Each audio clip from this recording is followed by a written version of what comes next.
kami dari kelompok 8 akan membacakan materi kami tentang Pranata Sosial dan Proses Sosial Budaya. Saya Putri Tridayanti sebagai pemateri 1. Saya Zulaika Widyadari sebagai pemateri 2. Saya Feni Ismalasari sebagai pemateri 3. Sebelumnya, kita perlu mengetahui apa itu pranata sosial. Pranata sosial adalah suatu sistem tata kelakuan dalam hubungan yang berpusat kepada aktivitas-aktivitas untuk memenuhi berbagai kebutuhan khusus dalam masyarakat. Terbentuknya pranata atau lembaga yang mengatur bermula dari kebutuhan masyarakat akan keteraturan kehidupan bersama. Menurut Sukanto, pranata tumbuh karena manusia dalam hidupnya memerlukan keteraturan.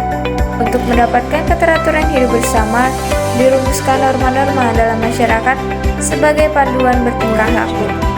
Sedangkan menurut Konjaraningrat mengemukakan bahwa pranata merupakan sistem tata kelakuan dan hubungan yang berpusat pada aktivitas-aktivitas untuk memenuhi berbagai macam kebutuhan khusus dalam kehidupan.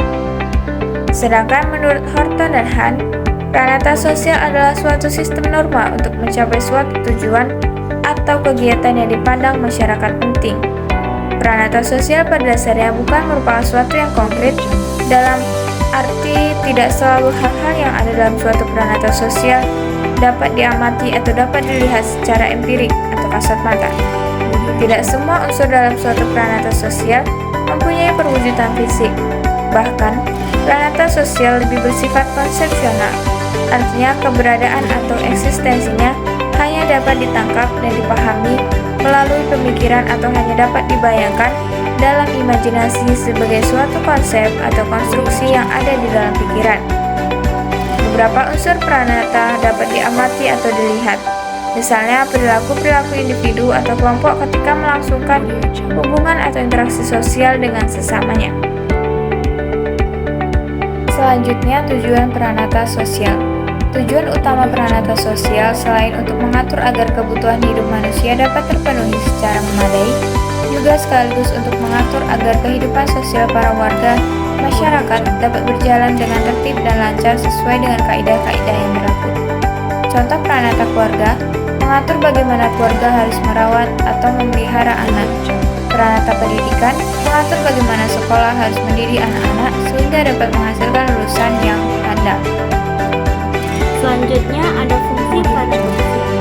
Diciptakannya pranata sosial pada dasarnya mempunyai maksud serta tujuan yang secara prinsipil tidak berbeda dengan norma-norma sosial. Karena pada dasarnya pranata sosial merupakan seperangkat norma sosial.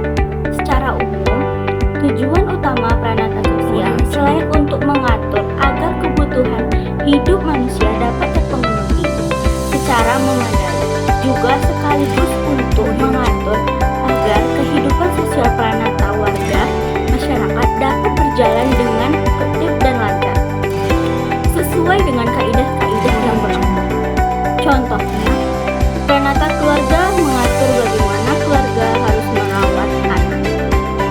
Pranata pendidikan mengatur bagaimana sekolah harus mendidik anak-anak sehingga dapat menghasilkan sebuah lulusan yang baik dan handal. Tanpa adanya pranata sosial, kehidupan manusia dapat dipastikan bakal porak-poranda karena jumlah prasarana atau sarana untuk memenuhi kebutuhan manusia relatif terbatas. Sementara jumlah orang yang membutuhkan justru semakin lama semakin banyak. Itulah mengapa semakin lama seiring dengan meningkat jumlah penduduk suatu masyarakat, pranata sosial yang ada di dalamnya juga semakin banyak dan kompleks. Kompleksitas pranata sosial pada masyarakat desa akan lebih rendah daripada masyarakat kota. Menurut Konjaraningrat mengemukakan tentang fungsi pranata sosial dalam masyarakat, yaitu sebagai berikut. Yang pertama,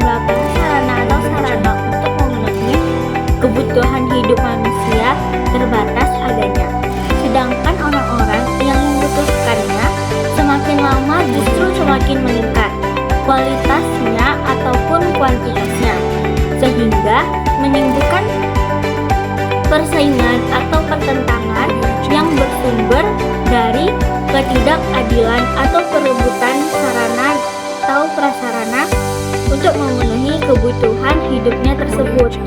Sistem norma yang ada di dalam suatu pranata sosial itu akan berfungsi menata atau mengatur pemenuhan kebutuhan hidup dari para warga masyarakat secara adil dan memadai, sehingga keuntungan masyarakat akan selalu terjaga. Yang ketiga itu ada fungsi untuk memberikan pegangan dalam melakukan pengendalian sosial atau social control. Sanksi-sanksi atas pelanggaran norma-norma sosial ini merupakan sarana agar setiap warga masyarakat terkonformir terhadap norma-norma sosial itu, sehingga tertib sosial dapat terwujud. Dengan demikian, sanksi yang melekat pada setiap norma itu merupakan pegangan dari warga masyarakat untuk melakukan pengendalian sosial, meluruskan warga masyarakat yang berperilaku menyimpang dari norma-norma sosial yang berlaku itu. Selanjutnya ada ciri-ciri pranata sosial sebagai berikut. Yang pertama, memiliki lambang-lambang atau simbol-simbol yang berupa tulisan atau gambar yang memiliki makna serta menggambarkan suatu tujuan dan fungsi dari pranata yang bersangkutan. Contohnya yaitu cincin pernikahan sebagai simbol dalam pranata keluarga. Yang kedua, memiliki tata tertib dan tradisi. Pranata sosial memiliki aturan-aturan yang menjadi tata tertib serta tradisi, baik itu tulisan maupun tidak tertulis, yang akan menjadi sebuah pedoman bagi setiap anggota masyarakat yang ada di dalamnya. Contohnya, dalam pranata keluarga, seorang anak wajib bersikap hormat kepada orang tua, tetapi tidak ada aturan tertulis yang mendeskripsikan tentang sikap tersebut. Sementara dalam pranata pendidikan ada aturan-aturan tertulis yang wajib dipatuhi semua warga sekolah yang ada dalam tata tertib sekolah. Yang ketiga, memiliki satu atau beberapa tujuan. Pranata sosial mempunyai tujuan yang disepakati bersama oleh anggota masyarakat. Tujuan pranata sosial kadang tidak sejalan dengan fungsinya secara keseluruhan. Contohnya, pranata ekonomi antara lain bertujuan untuk meningkatkan kesejahteraan masyarakat. Keempat, memiliki nilai. Pranata sosial merupakan hasil pola-pola pemikiran dan pola-pola perilaku dari sekelompok orang atau masyarakat mengenai apa yang baik dan apa yang seharusnya dilakukan dalam kehidupan bermasyarakat. Pranata sosial terdiri atas adat istiadat, tradisi atau kebiasaan serta unsur-unsur kebudayaan lain yang secara langsung maupun tidak langsung bergabung dalam suatu fungsi, sehingga pranata sosial tersebut mempunyai makna atau tujuan di dalam masyarakat tersebut. Contoh, tradisi dan kebiasaan keluarga adalah sikap menghormati atau sikap sopan santun terhadap orang yang lebih tua. 5. Memiliki usia lebih lama.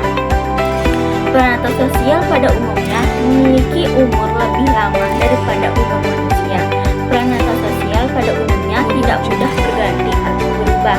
Hal tersebut terbukti dengan banyaknya pranata sosial yang diwariskan dari generasi ke generasi. Pranata sosial yang telah diterima akan selalu melekat pada diri masyarakat dalam jangka waktu yang lama, sehingga dapat ditentukan memiliki tingkat kekekalan tertentu. Contohnya, tradisi silaturahmi pada hari raya Lebaran. Yang keenam, memiliki alat kelengkapan pranata sosial dan memiliki sarana dan prasarana yang digunakan untuk mencapai suatu tujuan. Misalnya, mesin produksi pada sebuah pabrik merupakan sarana dalam pranata ekonomi untuk menghasilkan barang. Selain itu, terdapat juga pendapat dari beberapa tokoh, yaitu Gilin dan Gilin, yang mengemukakan ciri-ciri pranata sosial sebagaimana dikutip oleh Selo Sumadjan dan Sulaiman Sumandi 1964 dan Kujaraningrat 1974, yang ringkasannya sebagai berikut.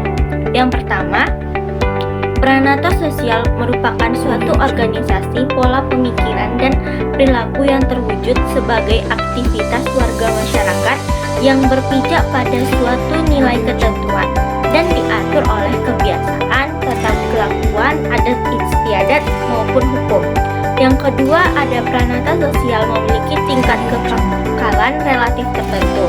Pranata sosial pada umumnya mempunyai daya tahan tertentu sehingga tidak cepat lenyap dari kehidupan bermasyarakat.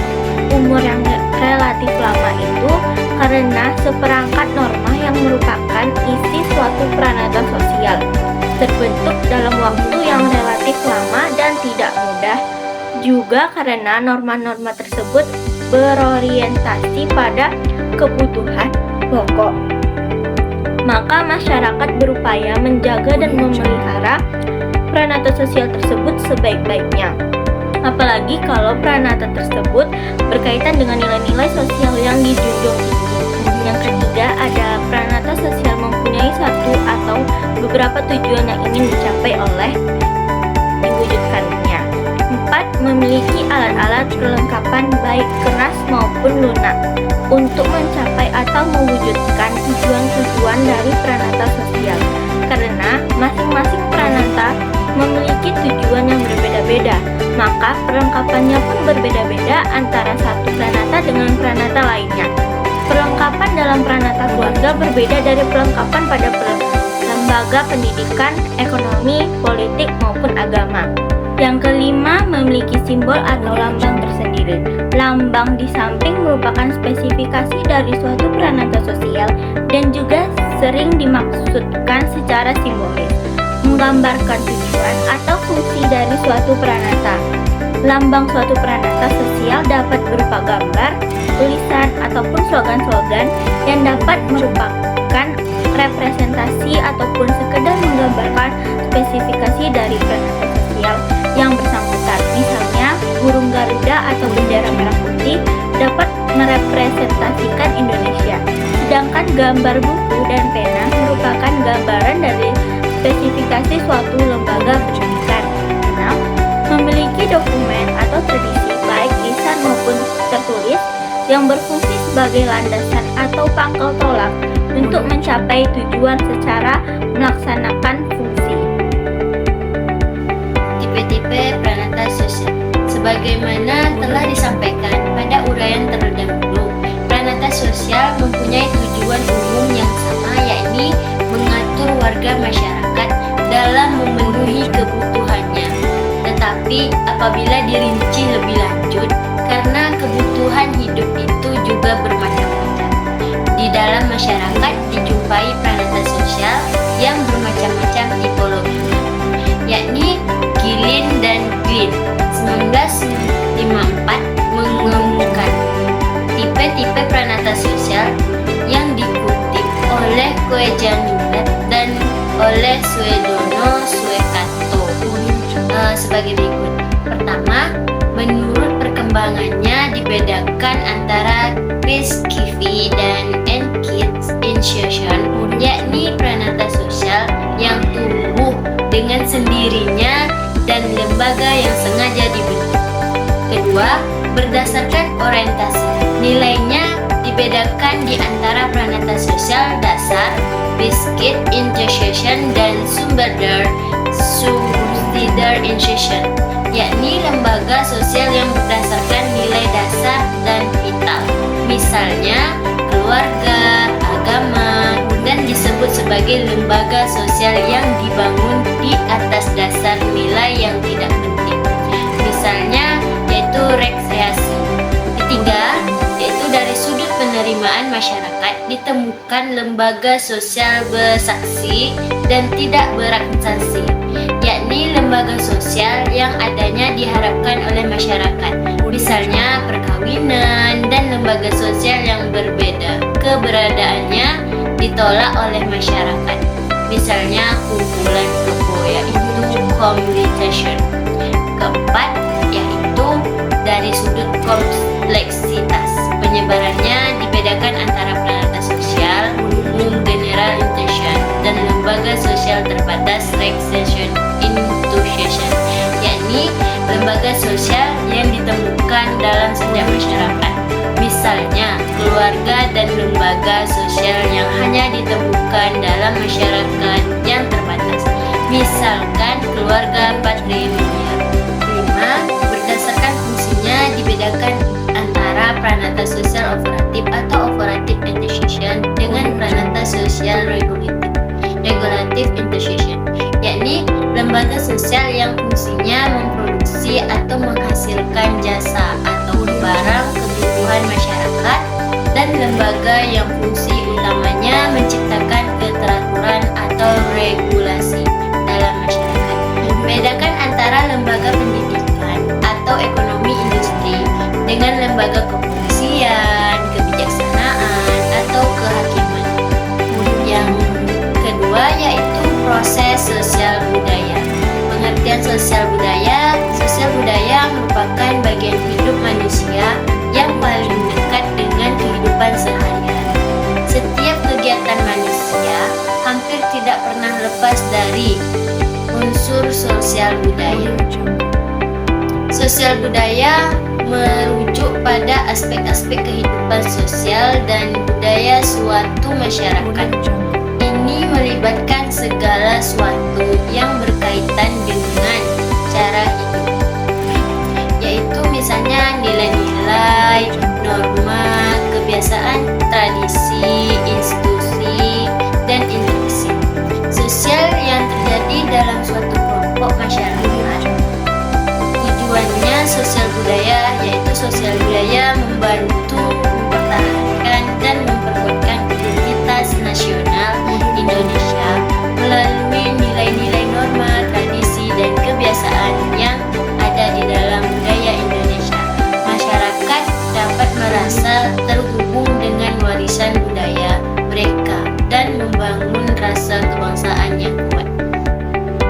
Baiklah, dari pembahasan materi kami dapat disimpulkan bahwa dalam hal ini individu berinteraksi dengan masyarakat.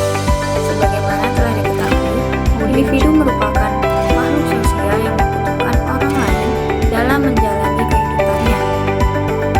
Interaksi individu dengan masyarakat tidak lepas dari struktur sosial, di mana terdapat penggolongan masyarakat atau tindakan masyarakat yang dibentuk oleh masyarakat itu sendiri, dan tidak terlepas pula dari pranata sosial yang merupakan bentuk norma-norma tuntutan dalam masyarakat. Baiklah, sekian presentasi dari kelompok 8 hari ini. Kurang dan lebihnya kami mohon maaf. Assalamualaikum warahmatullahi wabarakatuh.